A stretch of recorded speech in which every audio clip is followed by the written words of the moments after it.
Welcome to this portion of Your Town. Today we have with us Dr. Robert Swag.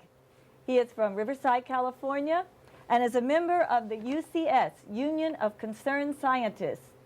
Now, he would like to tell us about their grassroots starts here in California. Dr. Swag? Thank you very much, Albia. The Union of Concerned Scientists is a group of dedicated people who formed themselves shortly after the nuclear catastrophe at Hiroshima. Some of the scientists who worked on the bomb became very aggravated with their own souls, and they formed an organization to do away with nuclear energy if possible. So since that time, that's so exciting. They've been looking at all kinds of alternative energies, conservation, etc. And I have belonged to the organization since its inception. Now, I was very pleased to know that they just recently opened an office in California. And when they came to California, we got together and they said that we would develop a speaking program, and most of us scientists are available to go around and talk to various community groups, explaining to them the alternatives of using energy other than nuclear or now even the fossil fuels. They've published things like this from their 113 Nobel laureate research scientists, World Scientists Warning to Humanity. It's volume 15, 1993, Say Goodbye to the Gas Pump. And that's one of Dr. Swag's most interesting topics of conversation is the alternative fuels. When I hear that on autopsies of children in California, they've always found lung lesions, that's where my concern started. That is just so disheartening to me. And have you heard those type of statistics? That's true, that there is a doctor at USC who is doing an ongoing study of young, healthy males living in the South Coast Air Basin who are killed accidentally.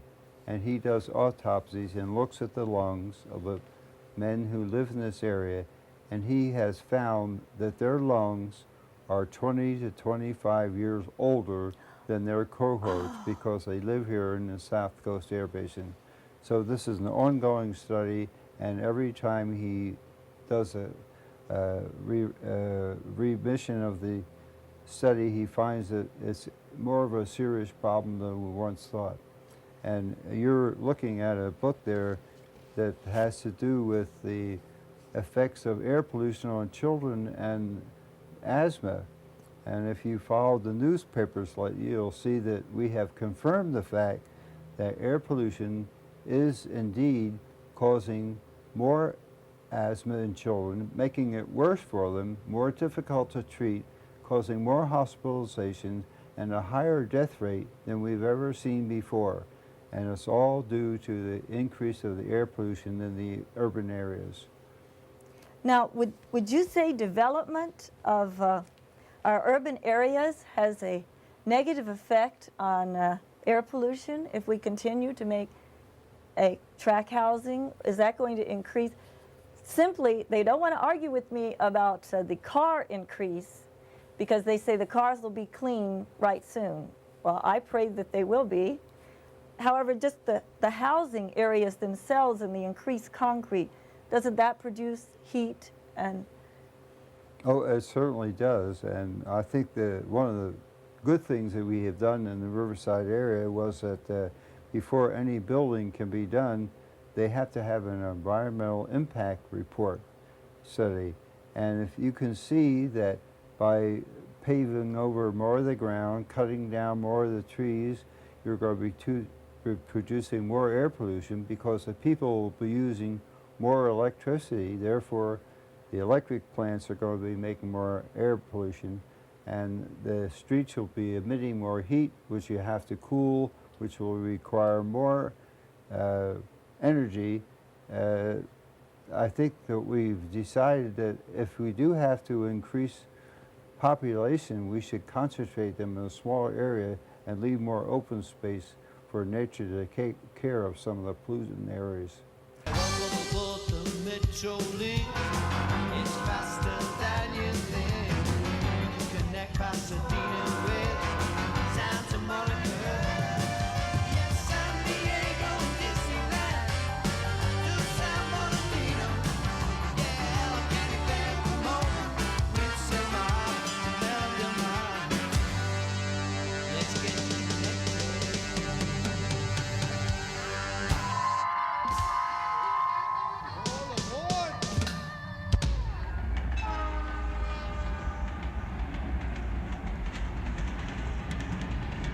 what is thought and industrialized in Los Angeles influences consumption around the world. For an example, the lovely flower made by the Lord, did it have a source for all the containments that they were from recycled non-hazardous waste products? These questions are what we should be concerned with in this city to help our air and our water. However, it appears that the boardroom is more important than what we are placing in our air. This is what a new electorate could be concerned with. If we continue to export the lifestyle of overuse of resources, then we will jeopardize quality of life for a great deal of humanity. So let us take a listen to parts of speeches from the campaign of Senator Tom Hayden. To not only a city that works for all races, not only a human rights capital, but a city that's an environmental capital of the world as well.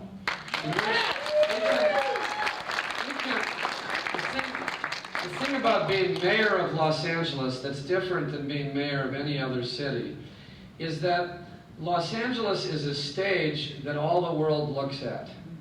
It's really serious here.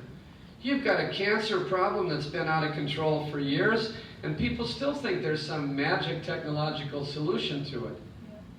The greatest solution to public health emergencies has always been public policy, right? Back to the 1930s, there was a man here who developed Central Park in New York, and he came here and he proposed that we have hazard zoning in Los Angeles.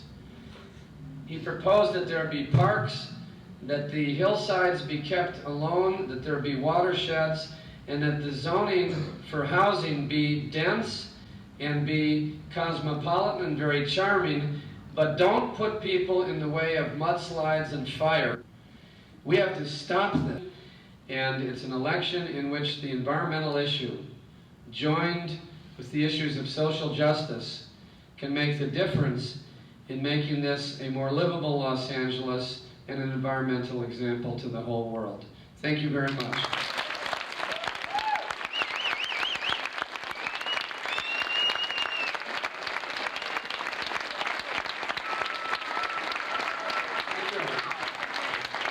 I hope on Tuesday the City Council gets a chance to override the mayor and make the living wage a law.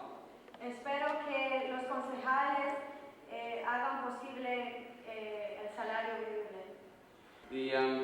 I also will try to mobilize 3,000 college students to work in the inner city public schools to do tutoring and to do homework with students on the campus to help them with their studies and lower the dropout rate. También cuando sea alcalde voy a movilizar 3,000 estudiantes de los colegios para que vayan a ayudarle a los niños de las escuelas a hacer su tarea, para ayudarles a mejorar en la escuela para que así no se tengan que salir antes de graduarse. There's also an issue of crime and violence. También hay otra cuestión que es la violencia y el crimen. When he spends money on parking lots instead of housing, your friends and people you know get poorer. Cuando él gasta su dinero en estacionamientos para sus amigos, ustedes y sus amigos también se hacen más pobres. Richard Riordan did not stand up against Pete Wilson's cuts of health funding and welfare. Richard Riordan no le dijo nada a Pete Wilson cuando él cortó la ayuda para welfare. I will stand up against Pete Wilson. Yo sí hablaré en contra de Pete Wilson. The mayor of Los Angeles can be very powerful if he speaks out. El alcalde de Los Ángeles puede ser muy poderoso si él habla en contra de estas cosas. Next, we're going to an interview in the heart of Los Angeles with Dr. Reyes. Richard Riordan, when he took office, closed down Rebuild LA.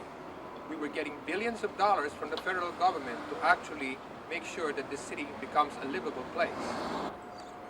The ballooning deficit in Los Angeles has been further expanded by the Metro Rail project of Richard Riordan. Richard Riordan, as you all know, has 3 votes that he has appoints to the Metro tunnel project, including his own and his very close friend Richard Alatorre. If this was done in another city in another fashion, all those contractors should have been fired a long time ago because of the discrepancies and the illegal practices from shortchanging the people of Los Angeles by building the tunnel 6 to 8 inches narrower or with cement smaller than was actually planned. People don't know that 25% of the budget of this city is actually spent in the 2 square mile block around City Hall. That's 25%, and that's how do you divide this less than 75% in a city as large as Los Angeles? The total population of the people around City Hall is 12,000 people. 10,000 people of those are actually homeless. Now, where does the money go? The money should be followed. Richard Riordan has been also a known anti-environmentalist, proposing the destruction of the Bologna wetlands. He's proposing and approved DreamWorks, gave that firm $90 million in tax break, and it goes on and on.